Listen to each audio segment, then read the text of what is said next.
I was walking down the street, feeling kind of neat, when the wind came out your butt and blew my wig off. Oh, it was a sight to see, my hair flying in the breeze, 'cause the wind came out your butt and blew my wig off. People started laughing, they couldn't believe their eyes, as my wig flew through the sky. Oh, what a surprise. I tried to catch it, but it slipped right through my hands, 'cause the wind came out your butt and now it's somewhere in the land. Oh, wind came out your butt and blew my wig off.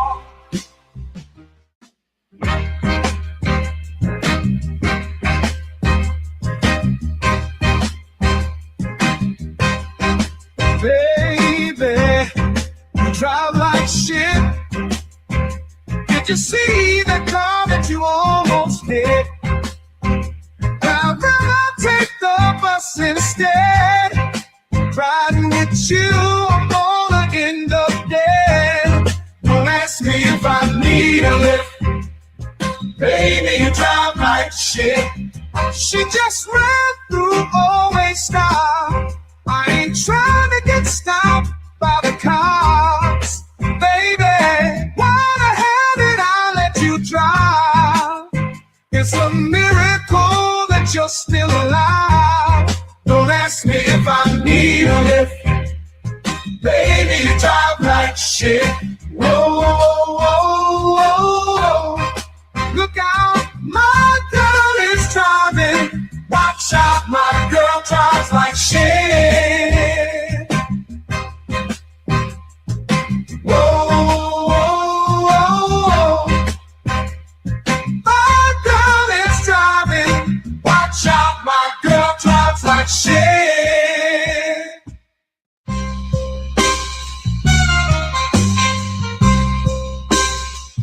Woman ain't over. Heard you think you're tough. Gotta let you know I will fuck you up. I whoop that ass, talking all that shit, spank that ass till you tap like a bitch. No, I ain't playing,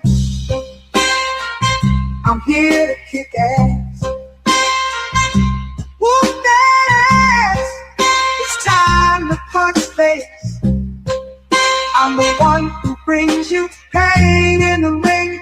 I whoop that ass until the bell rings. Already know that I do not play. Throw a punch like I'm cutting down hay. I whoop that ass every single night. Spank that ass till they stop the fight.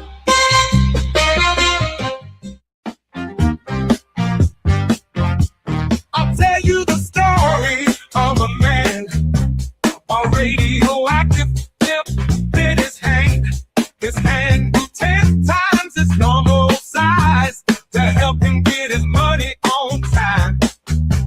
He knew if a bitch was telling a lie, which was 100% of the time. Superpowers to make a bitch listen, then get her naked with sex-ray vision. Sweep a police station in a single bound, slapping bitches down to the fucking ground. His name was famous across the land. They called him the pimp named Superhand. Oh shit, yeah, the pimp named Superhand. He had powers no other pimp had. Oh fuck yeah, pimp named Superhand. That motherfucker was super bad. Asking for dinner ain't asking for much. You had one job and still fucked it up. Sometimes you gotta learn respect. I use my pimp hand to correct. It's called a big slap, slap. Come get your face clapped. you to hate the texture of your hair? Who taught you to hate the color of your skin to such extent that you bleach to get like the white man? Who taught you to hate the shape of your nose and the shape of your lips? Who taught you to hate yourself from the top of your head to the soles of your feet? Who taught you to hate your own kind? Who taught you to hate the race that you belong to? So much so that you don't want to be around each other. No, before you come asking Mr. Muhammad, does he teach hate? You should ask yourself, who taught you to hate being what God gave you?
Welcome back in the building.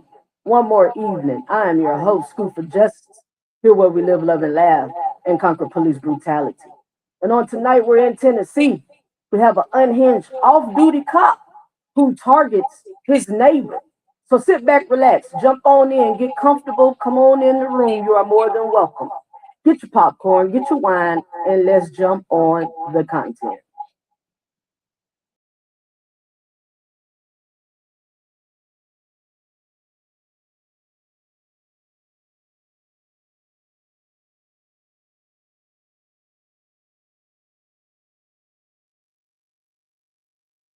Carter. Carter and Lachlan then exchanged words, and Carter told Cadron to get off his property. This is Cadron's version of what was said. He said, if you step foot on my property, I got something for you. Then I said, I got something for you too. But off-duty police officer Andrew Carter called the cops on Cadron, and this is what he said happened. This is according to the police report. Carter stated, Lachlan said, shut the F up. I got something for you in car, you effing pig, and went after the canine.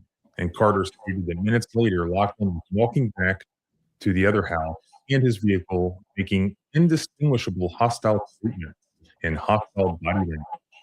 I have a copy of the lawsuit that was subsequently filed, and this is what Cadron's lawsuit alleges about that moment. Cadron, along with the minor son of this family and his friend, so two minors, went with Cadron down the street towards Officer Carter's residence to fetch the dog. Cadron and the two minors saw the dog on Officer Carter's property, and as they went onto the property to get the dog, it ran off down the street where plaintiff Cadron and the minors gained control of the dog and headed back to their residence. As Caden, the minors, and the dog walked on the street and passed Officer Carter's residence, Carter, while on his front yard, yelled to the three people that if they set foot on his property again, that he had, quote, something for you. At no time did Cadron or the minors do or say anything to Officer Carter to provoke Carter's threat. Carter had his East Ridge issued police car parked in front of the residence, and Cadron saw Carter place his hand on a firearm that Officer Carter carried on his person. He was not wearing a police uniform at the time. As Cadron and the two minors walked, Cadron responded to Carter that he had something for Carter too. At no time did Cadron ever display any weapon.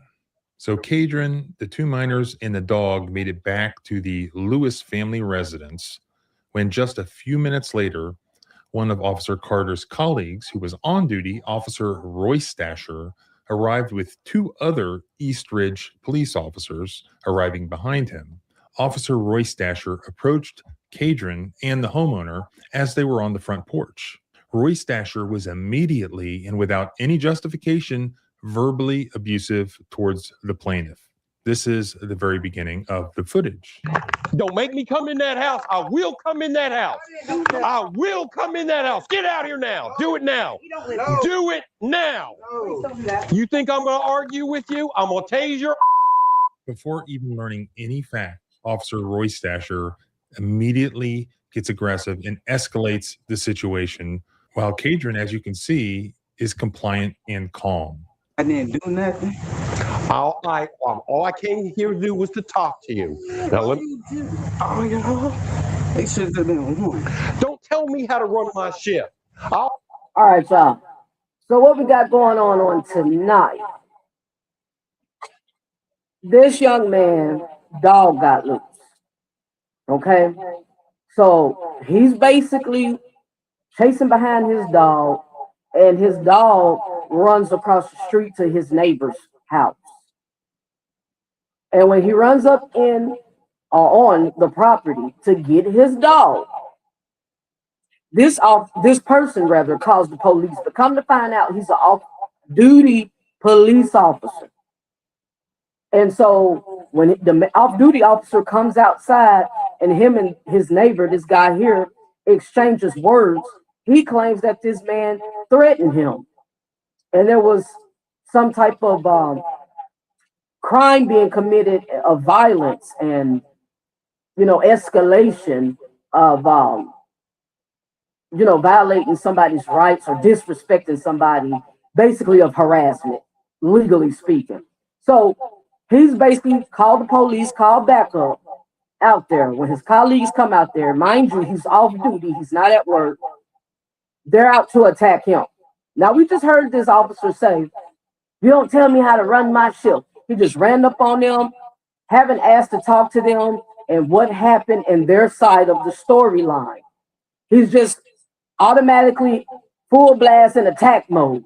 That's it. That's his behavior, his actions, his attitude. So this is what we see going on in the moment right now. All right, and we're going to continue to jump into content and fact check today's dialogue. Here as I want. Do you understand what I'm saying? As Cadron sits on the front steps of this house, the officers accuse him of threatening Officer Carter, but they're not wanting to listen to Cadron that it was actually Officer Carter who threatened him and the kids. So the last 2 years I have hit six figures, and that did feel really good. And FreshBooks has been with me that whole journey. You threatening all city, all. No, he threatened me. But the officers chose not to document in their police report that Cadron said he was threatened first by Carter. And he accidentally let our dog out. That's all that happened. Roy Stasher then told Officer Carter that Cadron and the homeowner said that it was Carter who threatened Cadron. He says you threatened him first. Is that an incorrect statement? It is. Carter then falsely claimed that it was Cadron who made threats towards him. So I've got a he said, she said. Granted, he's an officer, but I have to look at it from that side. And Roy Stasher then asked Carter, "What do you want to do with it? I'll do whatever you want. You're the Vic," meaning victim. I'm asking you what you want to do with it. I'll do whatever you want done. You're the Vic. I'd like to prosecute for ag assault. So he then. All right, so now we see they have two different stories. The officer off-duty cop that we just saw is saying that his neighbor threatened him. The neighbor, the guy we saw sitting on the porch, saying that the officer, off-duty officer that is, threatened him. So they both saying one threatened each other. They threaten each other. And so now the police got to figure out who's right, who's wrong, who's telling the truth. But as we just heard, the police say, hey, you're the pig, you're the victim. So in other words, we're going to ride with you. What do you want to do? Without actively, properly investigating, they're showing what? Favoritism. Because this is their co-worker. He is one of them. He is a police officer. So you're just automatically jumping on his team, taking his side.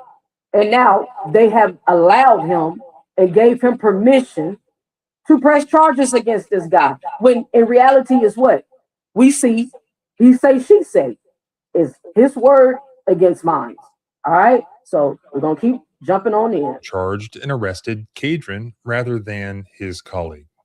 Okay? And yeah. Despite off-duty officer Carter's wife saying that she was not certain about who said what or that she even saw anything, and despite not even interviewing the two minors who were present during the alleged threats, Officer Roy Stasher still arrested Cadron on the false charge of aggravated assault. I thought I was going to tell you this.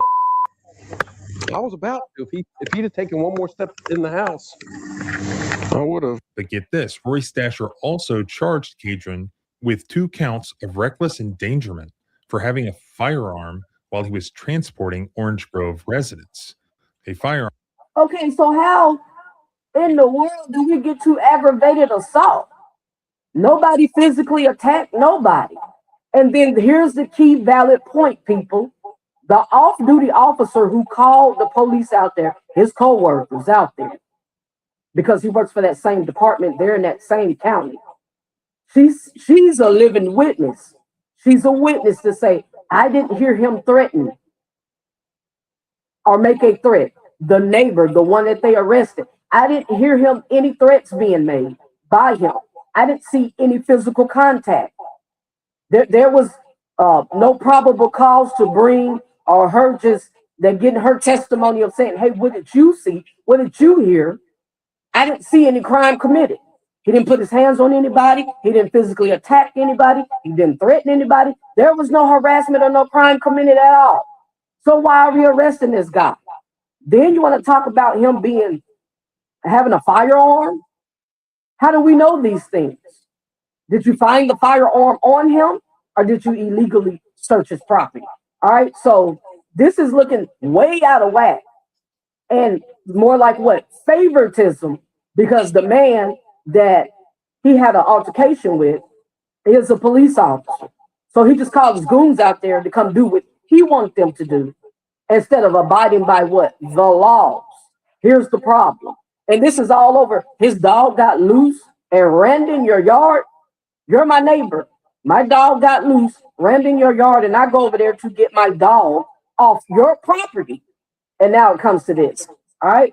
So let's keep jumping on into tonight's content. That was later found under the front seat of his car.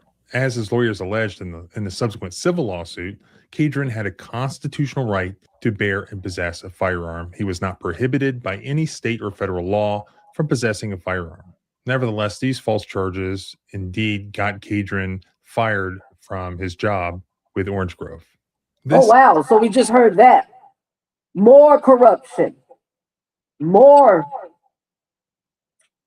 brutality, more abuse of power, more unlawful behavior. Now you got the man fired from his job. This is over something really simple and petty. For getting his dog. Now, very well may be so that you have to, keep control of your animal, your pet. The pet gets loose, but hey, it's on you to see about your dog. I'm sure most states you're supposed to have a leash on your animal. So maybe he was out of line for not having his dog chained or having a leash on his dog. But all of this behind his dog running over in your yard, this is unhinged. This is absurd, ridiculous, people. And now you slap bogus charges on this dude and get him fired from his job. All right, we're going to keep fact checking, people. Share that like button as you enter into the building. This incident brings to light the importance of understanding our constitutional rights. The Fourth Amendment protects us against unreasonable searches and seizures. While police officers can make a warrantless arrest of somebody, if they're going to do so, they must have probable cause that the arrestee has committed the crimes they're arresting them for. When the officer arrested Cadron for aggravated assault, the key allegation there is that he was threatening this off-duty officer with his firearm. And in reality, the facts that were available to the officer at the time had nothing about the firearm that was later found in Cadron's car. As the officer admitted, it was a he said, she said. The officer alleged that Cadron had threatened him. Cadron alleged that the officer had threatened him. It was actually a complete non-issue, non-crime. Two people had words, even at a time when Cadron wasn't even on the officer's property. Cadron never refused to leave the officer's property. Kedron never failed to comply with the commands of the officer. He answered all the questions. He was calm, but the officer acted in a very unreasonable manner, immediately detaining Kedron and pointing his taser at him. The case law is very clear that a police officer pointing a taser at somebody who is compliant and who is not posing an immediate safety threat to anybody is unreasonable under the Fourth Amendment. And actually, the real facts showed that the only individual who was armed during these words that were exchanged was the off-duty officer. He admitted to his colleagues that he was armed at all times during this incident. And get this, the criminal defense lawyer, Chris Dixon, gave this footage to the news media. And so a TV reporter went out to Officer Carter's home to try to ask him some questions about this incident. And guess what? He shows up visibly armed. We went to Officer Carter's home today to ask him about Lachlan's accusations. Can y'all leave, please? He told us he was not allowed to comment, and as we were packing up, a uniformed East Ridge officer showed up. And his cop buddies also show up in what appears to be intimidation of the media. But it didn't work because just 15 minutes after the story about this aired on the TV news, a press release was sent out by the government notifying the media that all charges against Kedron Lachlan were dropped. East Ridge Police Chief Stan Allen released the following statement about dropping Kedron's charges. As a result of my inquiry, I believe the charge of aggravated assault to be inappropriate. I had a discussion with the prosecutor and the decision was made to dismiss the charge of aggravated assault and not pursue the appropriate charges of reckless endangerment for leaving a loaded firearm in the vehicle with the clients. So Officer Roy Stasher was given a 1-day suspension for the language that was used towards Mr. Lachlan and also remedial training in Tennessee state law, according to Chief Allen. So a 1-day suspension, people. A 1-day suspension with pay, I'm sure, but with or without pay. Y'all, this is ridiculous. And it hit the local news there in their county. This hit the local news there in their county. And all charges were dropped against this gentleman. And we saw in the beginning of the content or this video that the guy spoke and was interviewed by the local news there and the press there in his city on the whole entire situation, on the whole matter that has been fact checked. All right. So let's just continue to see what happens next. After the criminal charges were dropped, Kedron Lachlan filed a civil lawsuit. I'll post a full copy of it up on the blog. The link will be in the first pinned comment below. Several months back, the civil lawsuit was settled. I looked on Pacer and there's no mention of the settlement terms. I reached out to Kedron's attorneys in that case, and they noted that they could not comment on the settlement. So unfortunately, I can't give you the details. Presumably, he was paid some amount of money in exchange for signing a release. How much money? I don't know. I wish we did know. Kedron Lachlan's encounter with the East Ridge police serves as a powerful reminder that the thin blue line is always there, even when police officers are off duty, and that the only way to counteract that thin blue line is through exposure, through video footage, through the public perception of seeing something that's not right and then being outraged about it. This is just another example of government only doing the right thing after the public sees it and gets angry about it.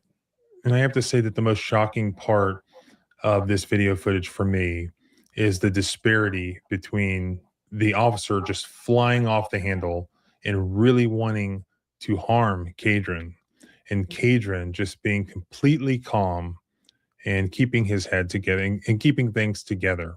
Because even though it's not supposed to be required, if you're a good witness for yourself in incidents such as these, and people see this footage and they sympathize with you because you're the good guy in the footage rather than the bad guy, that really does go a long way in the end result. Clearly, this officer has a short fuse, and I wouldn't be surprised if we see more of them. What do you think about the officer's actions here? What do you think about the off-duty officer's actions? And what do you think about East Ridge's decision to only suspend this officer for 1 day? Let me know in the comments. So thanks. All right, people. So it explains it all as usual. On today's content, we have this young gentleman here that, if I can get a clear view, that was vocally arrested off he say, she say. This is all what? Circumstantial evidence, people. Circumstantial evidence. That's exactly what this is. Okay? So please smash that like button. I would love if you all will share your thoughts as usual. And